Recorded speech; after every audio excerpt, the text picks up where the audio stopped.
The NDP just announced a new law to limit third-party advertisers, and because of that, now's the time for me to go public with a brand new fight for press freedom that we have at The Rebel with Rachel Notley.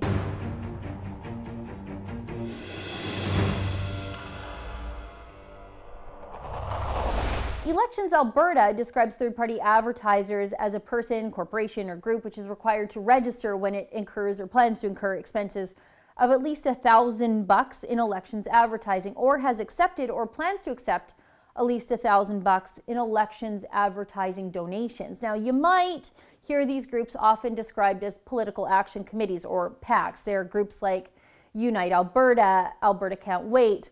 They can be union front groups like Friends of Medicare, and even unions themselves like the Alberta Federation of Labour. Now, these groups exist to promote an idea or support a political party without actually being officially affiliated directly with a party or any one given candidate.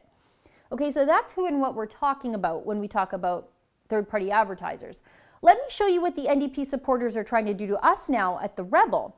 Someone filed a complaint with Elections Alberta, who then sent us this letter here in September, saying someone has informed them that we at The Rebel may be breaking the law because we may be engaging in third-party advertising and didn't register as third-party advertisers in Alberta, which is utterly crazy because in the same complaint letter to us, the first exclusion to the law about third-party advertisers is the transmission to the public of an editorial, a debate, a speech, an interview, a column, a letter, a commentary, or news. So basically what we do here at The Rebel every single day, and that makes perfect sense, right? In a free society, political commentary by journalists doesn't have to be subject to government rules. We aren't third-party advertisers. We are journalists exercising our charter rights. Now, on the current list of third-party advertisers, there are no left-wing news sites that operate on donations the same way we do, sites like Progress Alberta.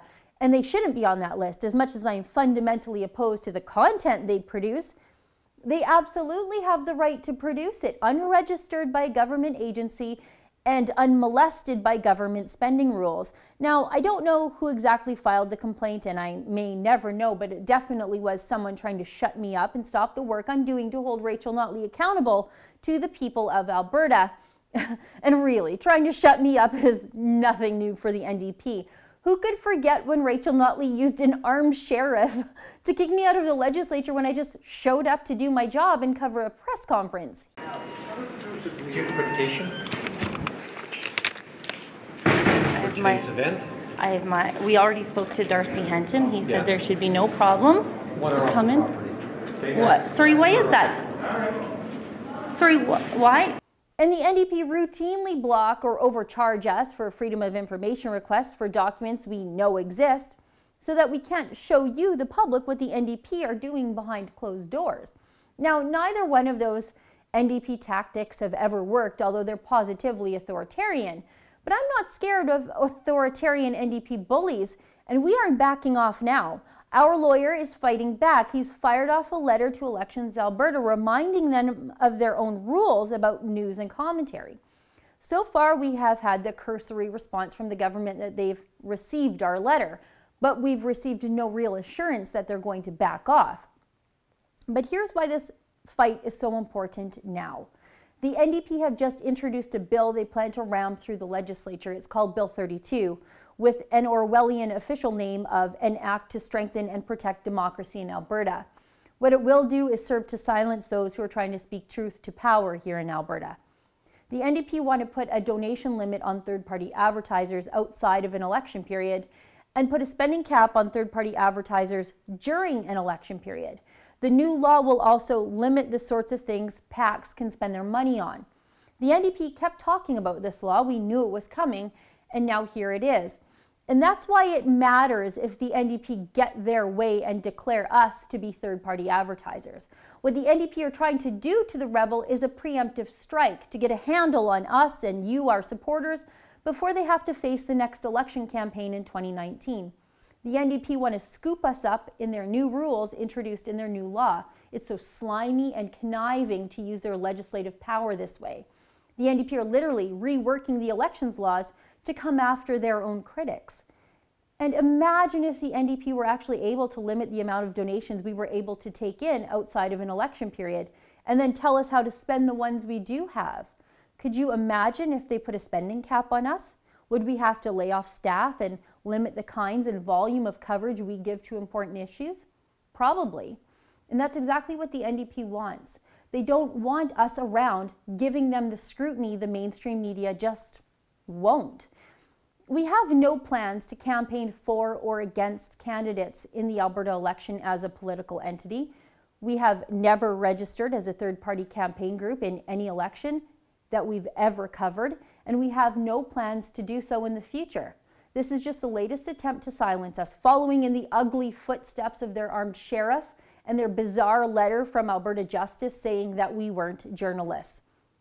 Frankly, Alberta has a long and shameful history of attacking freedom of the press. The NDP is just continuing that trajectory. In 1937, the Social Credit Party under Aberhart created the Alberta Accurate News and Information Act. It required each newspaper in Alberta to publish the government's rebuttal of any criticism that appeared in the newspaper within 31 days. The Supreme Court of Canada struck down that bad law, and the Edmonton Journal even won a special Pulitzer Prize for their role in dismantling the law. Will the mainstream media in Alberta fight for press freedom this time? I'll be shocked and surprised if they do, but I will be grateful for their support if it ever does come. And while I absolutely loathe this typical NDP attack on the free press, I do appreciate the NDP complimenting me on my work. Want to know what this all really means to me?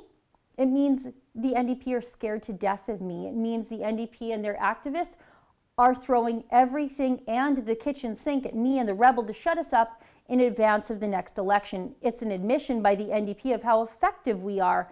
It's their first act in their future failed re-election campaign. But just because the NDP and their extreme fear have validated my work, it doesn't mean that I'm letting this stand. I'm putting Rachel Notley on notice. If she wants a fight over the free press again, she's got it, and she's going to lose again too. We won't stand by and let her stack the elections laws against her critics. But as usual, I need your help. I have a petition to the Elections Alberta bureaucrat who sent us that letter, a man named Kevin Lee. He's the Director of Finance for Elections Alberta. You can sign my petition at notleyisabully.ca. We want Elections Alberta and Rachel Notley to know they aren't going to regulate us or any journalists of any kind into silence. We're asking Kevin Lee to respect the constitutional freedom of the Rebel to report. For the Rebel.media, I'm Sheila Gunn Reid. To sign our petition demanding that Kevin Lee, Rachel Notley's Elections Alberta bureaucrat, back off and respect the constitutional freedom of the press, for the Rebel.media, go to notleyisabully.ca.